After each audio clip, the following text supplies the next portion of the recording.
Hi, gang. Dr. Jim Doyle here. I'm going to go over the syllabus and note this. I use the same syllabus for 1030 for my online courses for the fall of 2016. So this, although it says right here that I'm going over the syllabus for 1030, note that note that 1030 W01 is the same syllabus for 1030 W02 and 1030 W03. So please note that. Okay, here we go, gang. Here's all the information about me and where I am. I'm in Harriman. My office hours, Tuesdays and Thursdays, are my normal office hours, and from 9:30 to 10 o'clock till about 12:31. The course, obviously, is the course catalog, is the description for Gen Psych, Introduction to Psychology, 1030. Here's the course competencies that you're going to know when you're finished with the course. The prerequisites, the basic ones, obviously, is that this is a college level course, so you got to know how to read and write at that level. So you got to stay, you got to produce material of a college level type. You got to stay current with material and use all the assigned stuff in the course. All right, those are the prerequisites general. I have some specific ones for the students. Boom. They are, you got to know how to use the web. Obviously, this is an online course, so, and all my courses are online, so you got to know how to use that and stay current and stay up to date. I have also responsibilities as an instructor. I've got to check, my emails from the course at least every 24 or 48 hours, answer all your questions, and if I can, or direct you to where you will find the answers. Note this, though, I'm not a tech person. So I'm not going to be able to fix your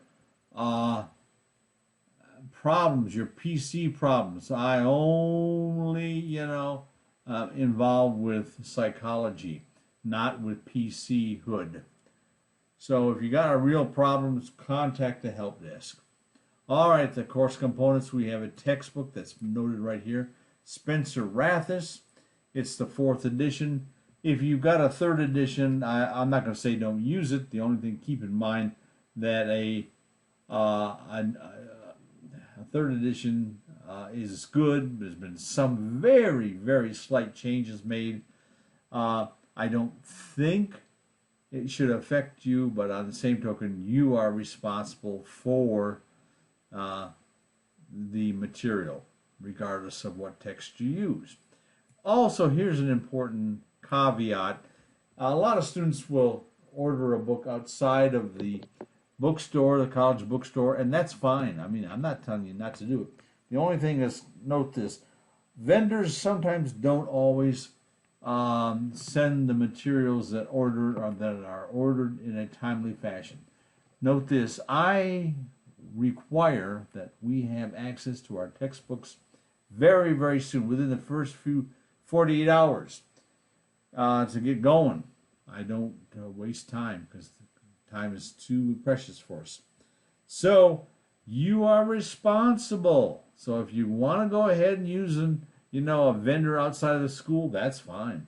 But notice this, do not send me an email saying, "Oh, I don't have my book yet, what do I do?" Well, I don't know.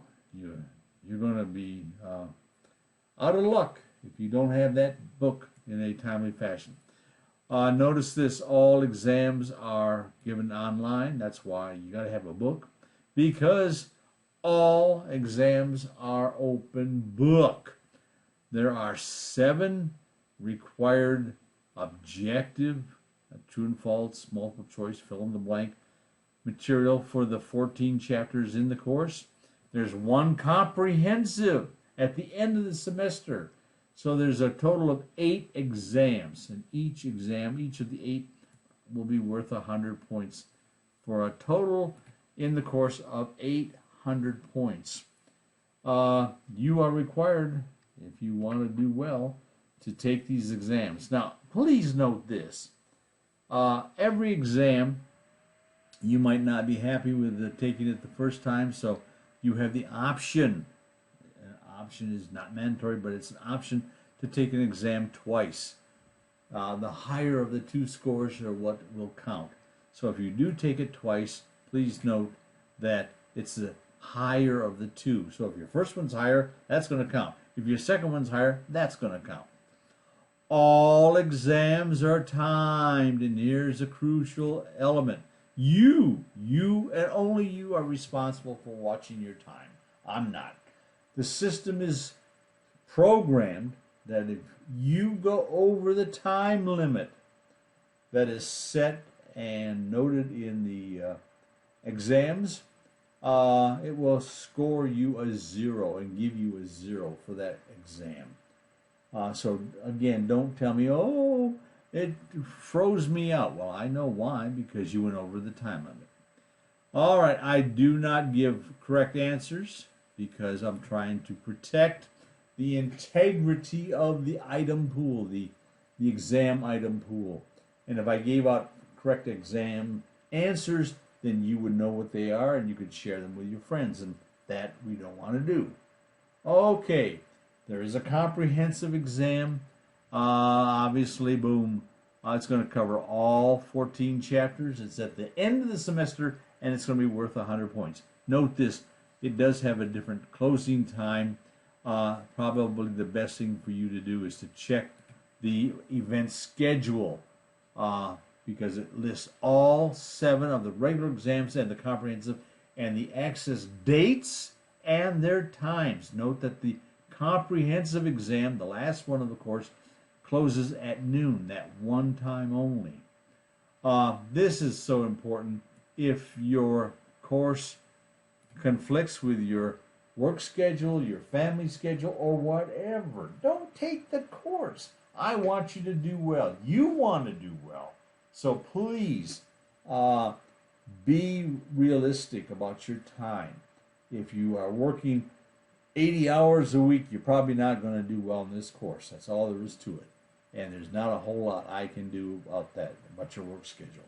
Okay, there are some bonus points if you want to take advantage of bonus points. 72 points over and above the 800. Now, you have to do something for them. You have to participate in 3 discussion groups. And each one is where you will watch a video. You will then post to your group that you are assigned to. Under that video, you will post your comments about the video, and other people then can go in, read your posting, hopefully, and be respectful. And therefore, it's all laid out in the rubrics for discussion groups, which I have posted on our contents page. It's crucial that you be respectful of other people. Not everyone sees the world through your eyes. Not everyone has the same opinions that you do, and vice versa. So please be respectful. There's a course email system that I insist that you use. It's right there, email. You're going to see some emails from me.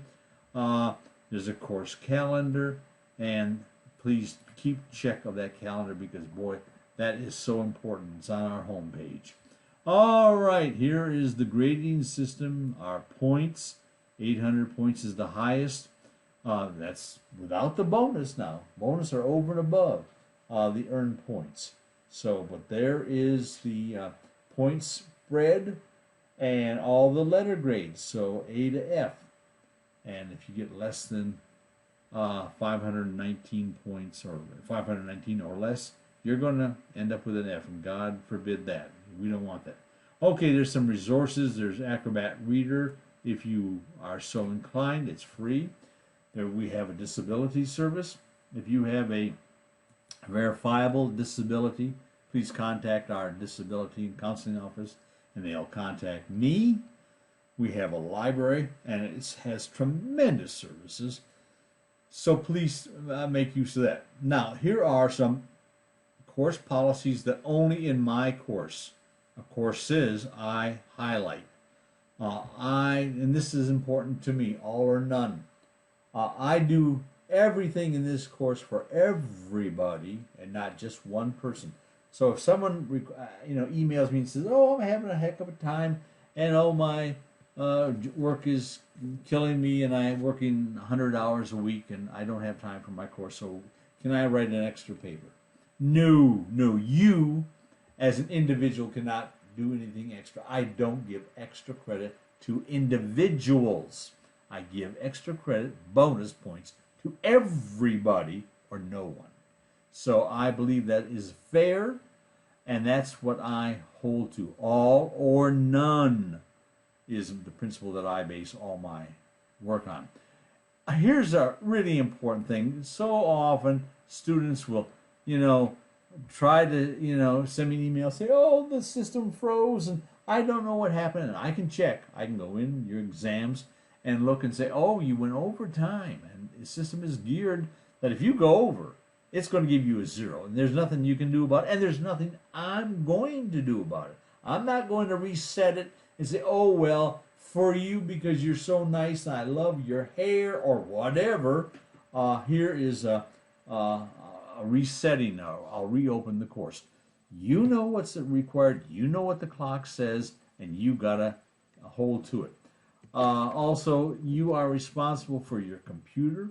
Please, please, please note that your computer, is your main conduit for this course, and you are responsible for getting the very best connection, and so that when you take an exam, you don't get dropped. There's no extra credit for individuals. I've said that, and I'll keep saying it, and I'll say it over and over and over. No extra credit for anyone individually.